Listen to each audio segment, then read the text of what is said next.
أيها الذين آمنوا إذا نودي للصلاة من يوم الجمعة فاسعوا إلى ذكر الله وذروا البيع. إن الحمد لله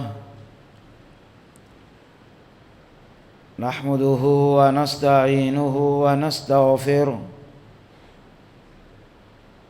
ونعوذ بالله من شرور أنفسنا ومن سيئات أعمالنا من يهده الله فلا مضل له ومن يضلل فلا هادي له وأشهد أن لا إله إلا الله وحده لا شريك له وأشهد أن محمدًا عبده ورسوله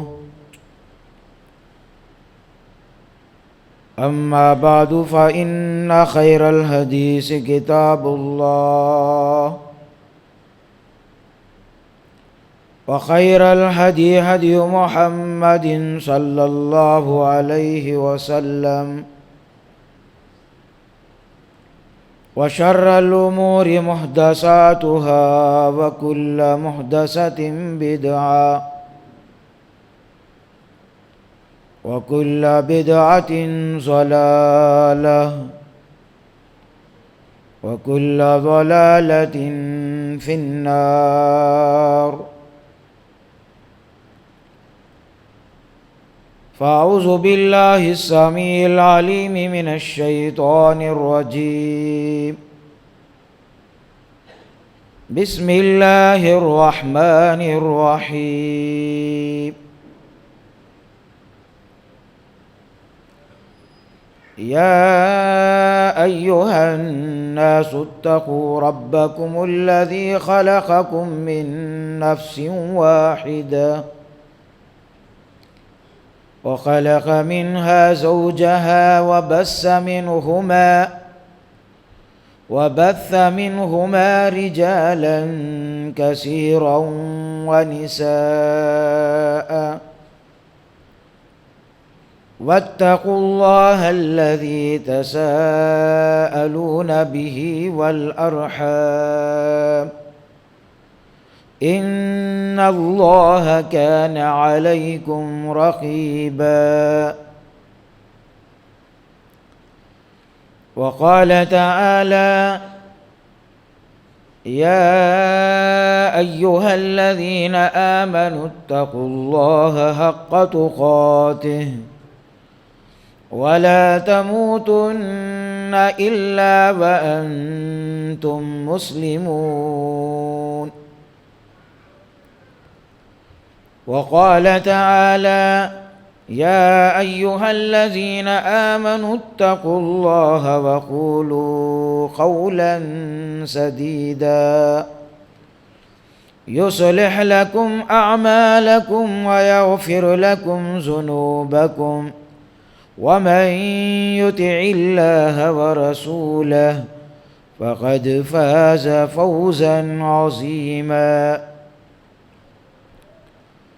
وقال تعالى: إنما يريد الله ليذهب عنكم الرجس أهل البيت ويطهركم تطهيرا.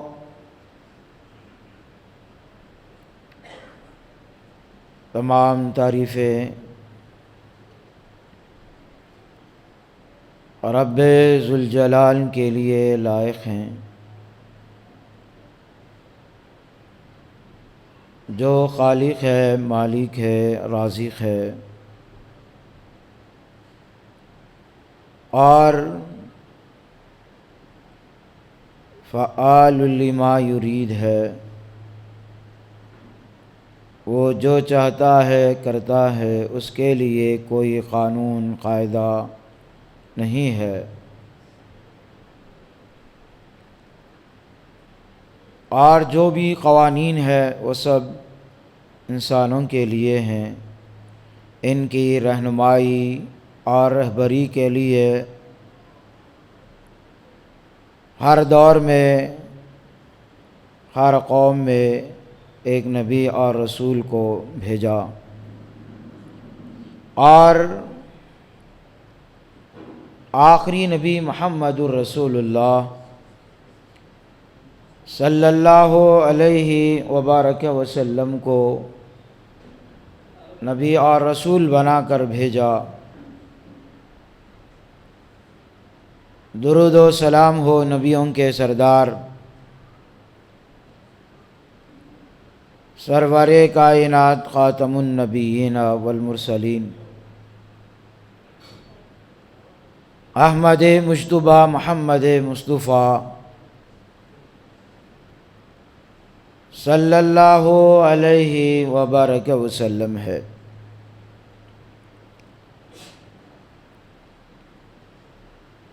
برادران اسلام، آج کی خطبہ جمعہ میں اہل بیت کون ہیں اور ہمارا صحیح عقیدہ کیا ہونا چاہیے۔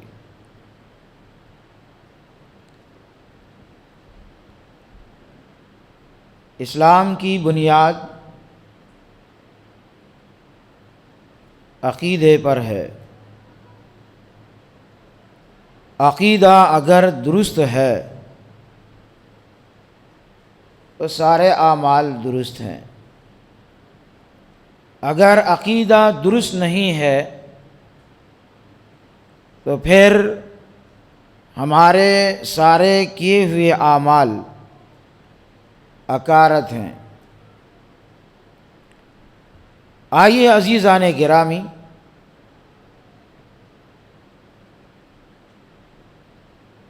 اہل بیت کون ہیں؟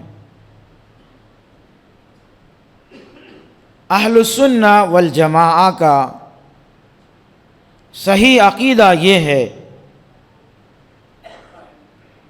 اہل بیت میں آپ صلی اللہ علیہ وسلم کے وہ تمام رشتہ دار ہیں جن پر صدقہ حرام ہے۔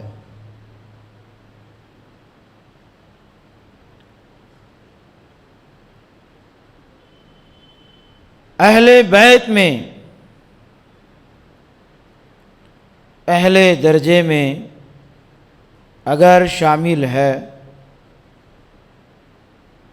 تو ازواج مطہرات رضی اللہ عنہن ہیں۔ اہل بیت میں آپ کی اولاد بنات رسول شامل ہے۔ آپ کے اہل بیت میں علی رضی اللہ تعالی عنہ، فاطمہ رضی اللہ تعالی عنہا،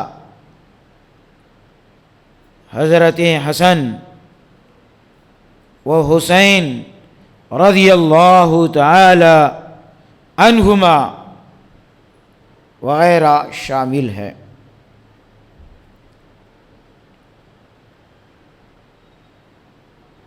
ہمیں عقیدہ یہ سکھاتا ہے کہ پہلے اہل بیت میں کون لوگ شامل ہیں ان کو خارج نہ کریں۔ جو لوگ ان کو بعض سے نکال دیتے ہیں، یہ عقیدہ درست نہیں ہے۔ بعض ان کے عقیدت میں غلو کرتے ہیں، وہ بات بھی درست نہیں ہے۔ بعض ان کی عقیدت میں غلو کرتے ہوئے بعض صحابہ و صحابیات اور ازواج مطہرات کو ہدف تنقید بناتے ہیں، یہ بھی درست نہیں ہے۔ میرے عزیز بھائیوں، آئیے اللہ کے نبی صلی اللہ علیہ وسلم نے اہل بیت کے تعلق سے کیا وصیت اور کیا تلقین فرمائی ہے، سب سے پہلے ہم اس کو سامنے رکھیں، چونکہ رسول اللہ صلی اللہ علیہ وسلم نے صحابہ کے متعلق کئی ایک وصیتیں بیان فرمائی ہیں، اسی طرح سے آپ نے اہل بیت کے تعلق سے بھی نصیحت اور تاکید فرمائی ہے۔ آپ صلی اللہ علیہ وسلم نے فرمایا، لوگو، میں تمہارے درمیان دو چیزیں چھوڑے جا رہا ہوں، ایک تو اللہ کی کتاب ہے جس میں ہدایت ہے، نور ہے، اور وہ اللہ کی رسی ہے، جس نے اس کی پیروی کی وہ ہدایت پر رہے گا، اور جس نے اسے چھوڑ دیا وہ گمراہی میں مبتلا ہو جائے گا۔ لہذا اللہ کی کتاب کو پکڑ لو اور اس پر سختی سے عمل پیرا ہو جاؤ۔ اور دوسری بھاری چیز میرے اہل بیت ہیں، میں اپنے اہل بیت کے متعلق تمہیں اللہ سے ڈراتا ہوں۔ آپ نے یہ 3 بار کلمات دہرائے، اس کا مطلب یہ ہے کہ اللہ سے ڈرنا، میرے اہل بیت کے تعلق سے ان کے ساتھ بدسلوکی نہ کرنا، ان کی بے عزتی نہیں کرنا، ان کی بے حرمتی نہیں کرنا۔ میرے عزیز بھائیوں، یہ حدیث واضح طور پر یہ بتلا رہی ہے کہ اہل بیت کے ساتھ اچھا تعلق رکھنا، ان سے اچھا گمان رکھنا اور ان کی عزت کرنا، ان کا احترام کرنا۔ اب آئیے میرے عزیز بھائیوں، بعض لوگ اہل بیت کے تعلق سے چند انتہائی غلط باتیں مشہور کر دی ہیں۔ وہ باتیں رسول اللہ صلی اللہ علیہ وسلم کی اس نصیحت وصیت کے برخلاف ہیں۔ پہلی غلط بات جو لوگوں کے اندر پھیلی ہوئی ہے، بعض لوگ ازواج مطہرات کو اہل بیت میں شامل نہیں کرتے ہیں، یہ کھلی بغاوت ہے، عداوت ہے، مخالفت ہے، لہذا اس سے باز آنا چاہیے۔ دوسری غلط بات جو معاشرے کے اندر پھیلی ہوئی ہے، بعض لوگ جو بناتے رسول یعنی رسول اللہ صلی اللہ علیہ وسلم کی بیٹیوں کو اہل بیت میں شامل نہیں کرتے، یہ بھی بالکل غلط کام ہے، یہ انتہائی بغاوت کا کام ہے، منافرت کا کام ہے، مخالفت کا کام ہے، ایسا نہیں کرنا چاہیے۔ تیسری غلط بات یہ ہے کہ بعض اہل بیت کو اللہ اور اس کے رسول صلی اللہ علیہ وسلم سے بھی بڑا چڑھا کر پیش کرتے ہیں، مثلا انہیں مشکل کشا، حاجت روا کہتے ہیں، اور نہ جانے کیا کیا کلمات ادا کرتے ہیں۔ ایسی کھوکھلی باتوں سے جھوٹی محبت کے ان دعووں سے باز آنا چاہیے۔ چوتھی غلط بات، بعض اہل بیت کی محبت میں صحابہ وہ صحابیات پر کیچڑ اچھالتے ہیں، حق پہ تنقید بناتے ہیں۔ یہ 4 باتوں سے صحیح معنوں میں جو اپنے آپ کو اہل السنہ والجماعہ کہتے ہیں، ان باتوں سے باز آنا چاہیے، ان غلط باتوں سے باز آنا چاہیے۔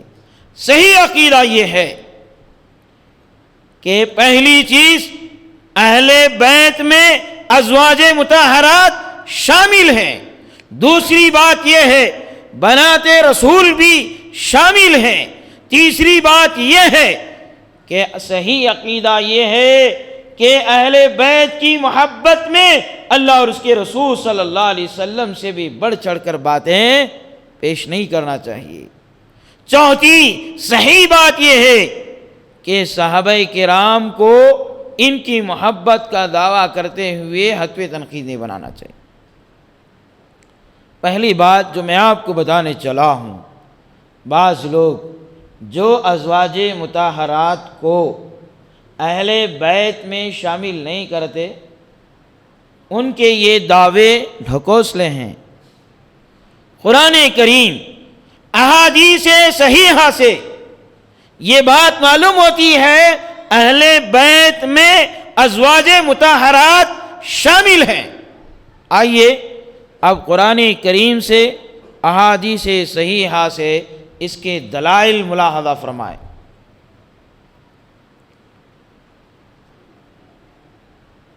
حضرت عائشہ رضی اللہ تعالی عنہا فرماتی ہیں، اللہ کے نبی صلی اللہ علیہ وسلم سیاہ رنگ کا لبادہ اپنے جسم پہ ڈالے ہوئے تھے۔ حضرت حسن رضی اللہ تعالی عنہ آئے، ان کو اپنی چادر میں شامل کر لیا۔ حضرت حسین آئے، ان کو بھی اپنی چادر میں شامل کر لیا، اور فاطمہ رضی اللہ تعالی عنہا آئیں، انہیں بھی اپنی چادر میں شامل کر لیا۔ حضرت علی رضی اللہ تعالی عنہ آئے، انہیں بھی اپنی چادر میں شامل کر لیا، اور اس آیت کی تلاوت آپ نے فرمائی، انما یرید اللہ لیذہب عنکم الرجس اہل البیت ویطہرکم تطہیرا، سورہ احزاب آیت نمبر 33۔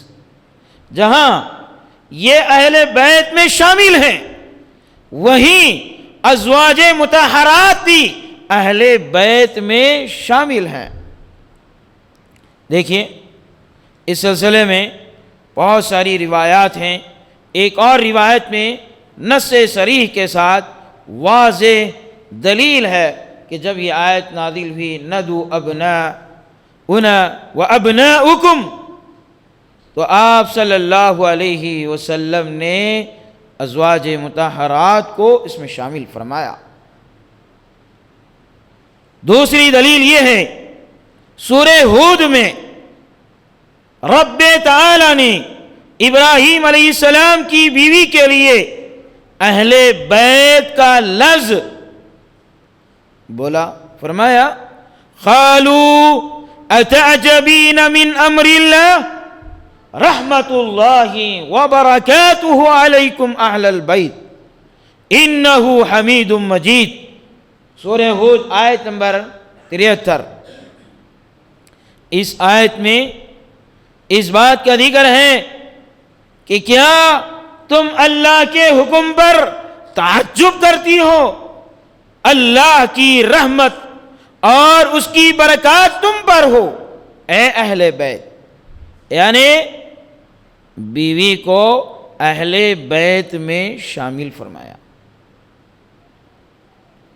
انہ حمید مجید، بے شک وہ خوب تعریفوں والا بزرگی والا ہے۔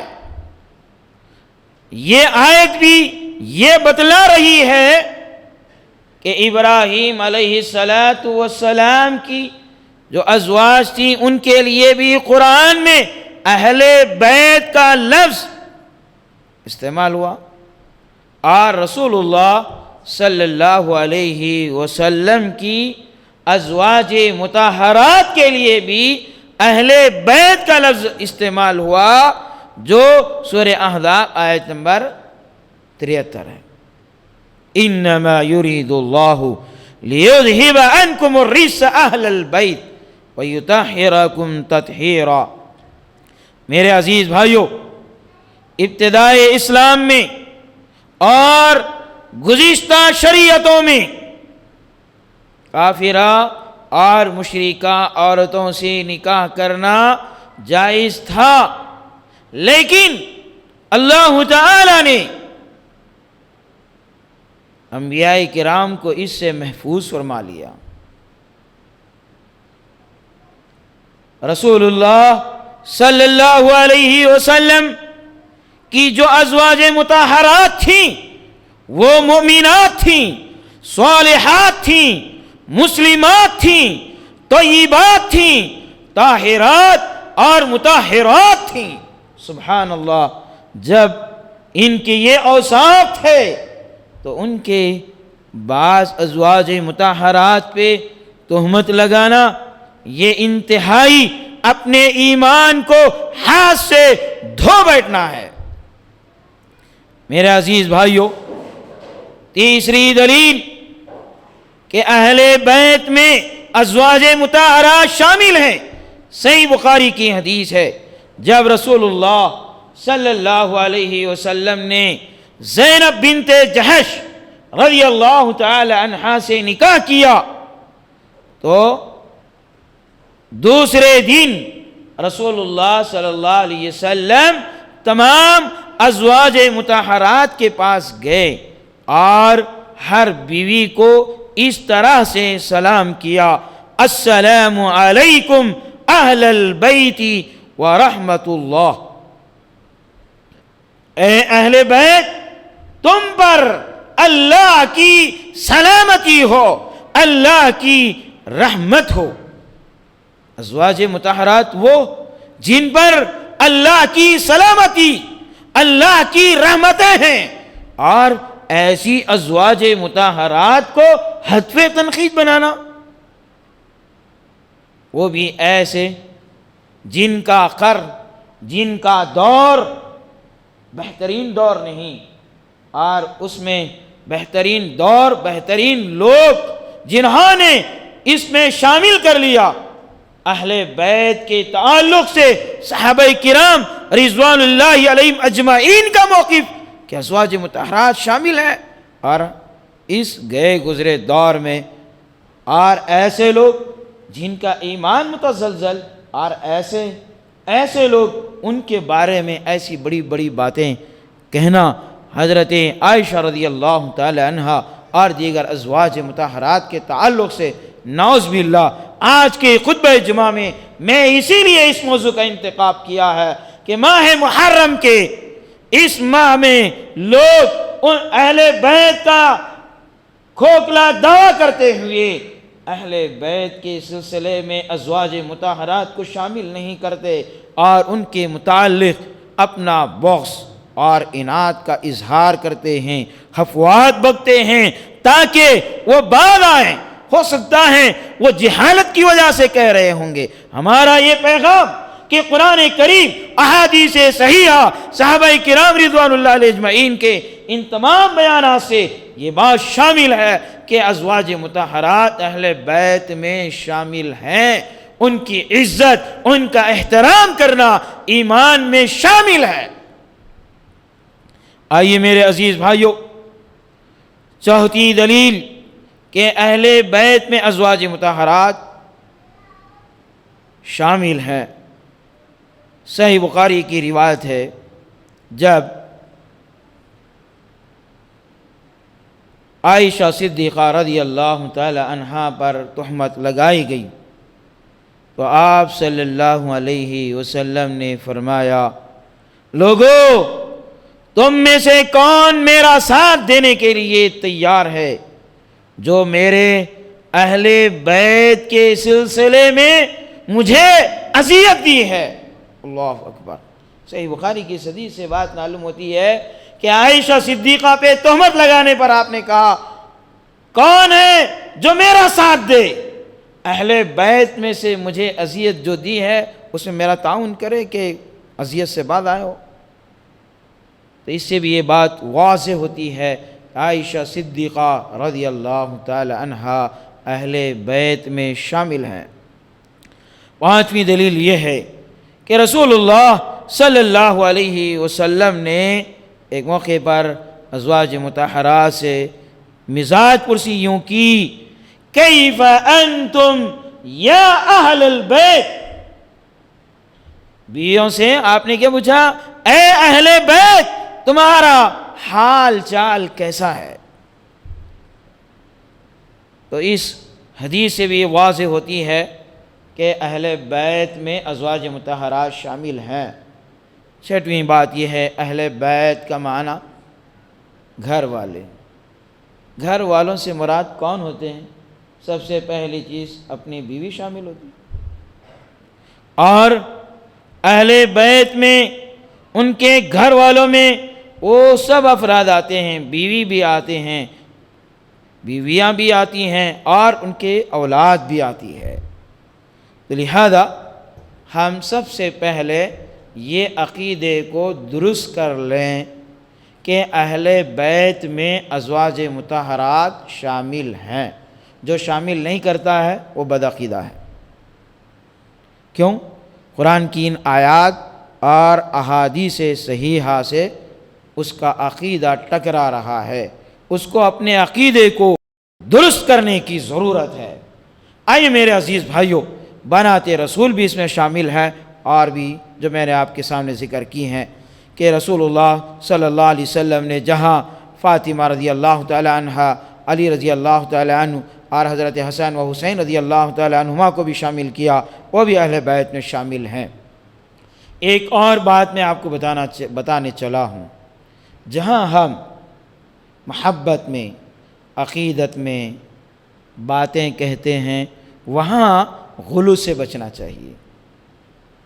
بہت سارے لوگ ایسے ہیں محبت کے اظہار میں غلو کرتے ہیں، یہ غلو ان کے عقیدے کو فاسد کر دیتا ہے، اس لیے بھی عقیدے کو درست کرنا چاہیے، غلو سے بچنا چاہیے۔ اب آئیے میرے عزیز بھائیوں، اہل بیت سے محبت کا اظہار کرتے ہوئے غلو کرتے ہوئے یہ کہنا کہ علی رضی اللہ تعالی عنہ مشکل کشا ہے، یا فاطمہ رضی اللہ تعالی عنہ، حضرت حسن و حسین رضی اللہ تعالی عنہ یہ مشکل کشا ہیں، اس طرح کی باتیں کرنا عقیدے کو خراب کر دیتا ہے، یہ شرکی عقیدہ ہے، کھلی تضاد ہے۔ آئیے ایک طرف آپ کہتے ہیں عقیدے کے برخلاف باتیں ان کو مشکل کشا کہتے ہیں، تو پھر آپ ہی واقعی کربلا سنا کر کہتے ہیں کہ حسین رضی اللہ تعالی عنہ مظلوم ہیں۔ اچھا، مشکل کشا تھے تو مظلوم کیسے بن گئے؟ ان کی نگاہوں کے سامنے خانوادہ نبوت شہید کر دیے جا رہے ہیں، اور آپ کہہ رہے ہیں مشکل کشا۔ مشکل کشا اگر ہوتے تو اتنے سارے ان کے سامنے کیسے شہید ہوتے؟ حضرت علی رضی اللہ تعالی عنہ کو مشکل کشا کہہ رہے ہیں، کوفہ کی مسجد میں انہیں شہید کر دیا جا رہا ہے۔ اگر وہ مشکل کشا تھے تو کون ہوتا جو ان کو شہید کر دیتا؟ ترمذی کی حدیث میں ہے علی رضی اللہ تعالی عنہ اللہ کے رسول صلی اللہ علیہ وسلم کی خدمت میں آتے ہیں، عرض کرتے ہیں اے اللہ کے رسول مجھ پر بہت سا قرض ہو چکا ہے، کیا کروں؟ اللہ کے رسول صلی اللہ علیہ وسلم نے یہ نہیں فرمایا تو مشکل کشا ہے کیا ڈرنے کی بات، یہ نہیں کہا میں مشکل کشا ہوں آپ کیوں ڈر رہے، نہیں، بلکہ علی رضی اللہ تعالی عنہ کے اس مصیبت پر آپ نے اللہ کے حوالے، عرش کے حوالہ دیتے ہوئے کہا کہ اے علی تم یہ دعا پڑھا کرو، اللہم اکفینی بحلالک عن حرامک وَأَغْنِنِي بِفَضْلِكَ عَمَّنْ سِوَاكَ، تو میرے عزیز بھائیوں، بات واضح ہے کہ دیکھیے ماہ محرم آ گیا، اہل بیت کا محبت کا دعویٰ کرتے ہوئے کیا کر رہے ہیں؟ غلو کرتے ہوئے جہاں ان کو مشکل کشا ٹھہرا رہے ہیں، تو بھلا بتائیے کہ عقیدے کے اندر کتنا فساد آ گیا۔ آؤ اللہ کا پیغام سنو، اللہ تعالی ہمیں صحیح عقیدہ کیا دیتے ہیں؟ وَإِن يَمْسَسْكَ اللَّهُ بِضُرٍّ فَلَا كَاشِفَ لَهُ إِلَّا هُوَ وَإِن يُرِدْكَ بِخَيْرٍ فَلَا رَادَّ لِفَضْلِهِ يُصِيبُ بِهِ مَن يَشَاءُ مِنْ عِبَادِهِ وَهُوَ الْغَفُورُ الرَّحِيمُ۔ سورہ یونس اس آیت میں واضح ہے، اگر اللہ تم پر مصیبت ڈالے کوئی نہیں ہے جو تمہارے اس مصیبت کو ہٹا دے۔ اگر اللہ تمہارے ساتھ خیر کا ارادہ کرے، کوئی بندہ ایسا نہیں ہے جو اس خیر کو ہٹا دے، جس کو چاہے اللہ خیر پہنچا دے۔ یہ سب اللہ تعالیٰ کا فضل ہے۔ دوسری بات یہ ہے کہ میرے عزیز بھائیوں، عقیدہ صحیح کر لو، عقیدہ صحیح کر لو۔ ساری کائنات میں سب سے افضل اگر ہیں محمد الرسول اللہ صلی اللہ علیہ وسلم ہے، لیکن آپ صلی اللہ علیہ وسلم نے بھی ہمیں کیا عقیدہ دیا؟ قرآن یہ بیان کرتا ہے، قل انی لا املک لنفسی نفعا ولا ضرا الا ما شاء اللہ۔ آپ ساسم آپ کہہ دیجئے میں اپنے ذات خاص کے لیے بھی نفع اور نقصان کا مالک نہیں ہوں۔ بھلا بتاؤ کہ ساری کائنات کے اتنے اشرف افضل اللہ کے قلیل مشکل کشا نہیں ہے، کون ہے پھر مشکل کشا؟ آپ کہیں گے آپ کے لیے نہیں تھے، ہمارے لیے، نعوذ باللہ، یہ بھی نہیں ہو سکتا۔ قرآن یہ پیغام دیتا ہے، عقیدے کو درست کر لو۔ قل انی لا املک لکم ضرا ولا رشدا، اے نبی آپ کہہ دیجئے کہ میں تمہارے لیے بھی نفع اور نقصان کا اختیار نہیں رکھتا ہوں۔ تو پھر آپ سے مشکل کشا نہیں ہے تو کہاں سے پھر حضرت علی، حضرت فاطمہ، حضرت حسن و حسین مشکل کشا ہو سکتے ہیں؟ میرے عزیز بھائیوں، ہمارا عقیدہ یہ ہے کہ حسن و حسین رضی اللہ تعالی عنہما جنت کے جانوں کی یہ سردار ہوں گے، اور حضرت فاطمہ رضی اللہ تعالی عنہ عورتوں کی یہ سردار رہیں گی۔ یہ ہمارا عقیدہ ہے۔ ہمارا عقیدہ یہ ہے، اللہم انی احبہما فاحبہما، اے اللہ میں ان دونوں سے محبت کرتا ہوں، اے اللہ تو ان دونوں سے محبت کر، وَأَحِبَّ مَن يُحِبَّهُمَا، جو ان دونوں سے محبت کرتا ہے اے اللہ تو ان سے محبت کر۔ ہم بھی محبت کرتے ہیں، کون کہتا ہے کہ ان سے ہم محبت نہیں کرتے؟ نعوذ باللہ۔ تو یہ سب جھوٹی باتیں لوگوں کے سامنے بیان کر کے اپنا غلو کا عقیدہ لوگوں کے سامنے رکھتے ہیں، اس سے بعد آنا چاہیے۔ اللہ تعالیٰ سے دعا ہے کہ اللہ تعالیٰ ہم سب کو صحیح معنوں میں صحیح عقیدے پر قائم رکھے۔ اہل بیت کون ہیں وہ جاننے اور ان کی عزت کرنے، ان کا احترام کرنے، ان کی توقیر کرنے اور ان کا احترام کرنے کی ہمیں توفیق عطا فرمائے۔ اے اللہ ہم سب کو غلو سے بچائے۔ اے اللہ غلو یہ شرکی عقیدہ ہے، اس سے ہمیں باز رکھے۔ اے اللہ جو مشکلات میں پھنسے ہوئے ہیں، اے اللہ تو ان کی مشکلات کو دور فرما۔ اے اللہ جو مصیبت زدہ ہیں، اے اللہ تو ان کی مصیبتوں کو دور فرما۔ اے اللہ جو بیمار حال ہیں، اے اللہ تو ان کو شفائے کلیہ عاجلہ عطا فرما۔ اے اللہ کرونا وائرس، بلے فنگس اور دیگر بیماریاں، وبائیں جو آ رہی ہیں، اے اللہ ان تمام کو بھیجنے والا بھی تو، ختم کرنے والا بھی تو ہی ہے۔ اے اللہ ان سب کا خاتمہ فرما دے تاکہ ہم تیری اچھی سے اچھی طرح عبادت کر سکیں، تیرے گھر کی ہم بار بار زیارت کر سکیں۔ اے اللہ ہم تیرے دین کا کام کر سکیں۔ اے اللہ ہم خطا کار ہیں، گنہگار ہیں۔ اے اللہ یہ ہمارے ساتھ آزمائشیں لگی ہوئی ہیں، اے اللہ تو ہمارے گناہوں کو معاف فرما دے۔ اے اللہ ہم سب کے گناہوں کو معاف فرما دے۔ اے اللہ ان وباؤں کا بھی خاتمہ فرما دے۔ اے اللہ جب تک تو ہمیں اس دنیا میں رکھ، توحید پر قائم و دائم رکھ، شرک سے، بدعات سے، خرافات سے اے اللہ تو ہمیں بچا لے۔ وأقول قولي هذا والحمد لله رب العالمين۔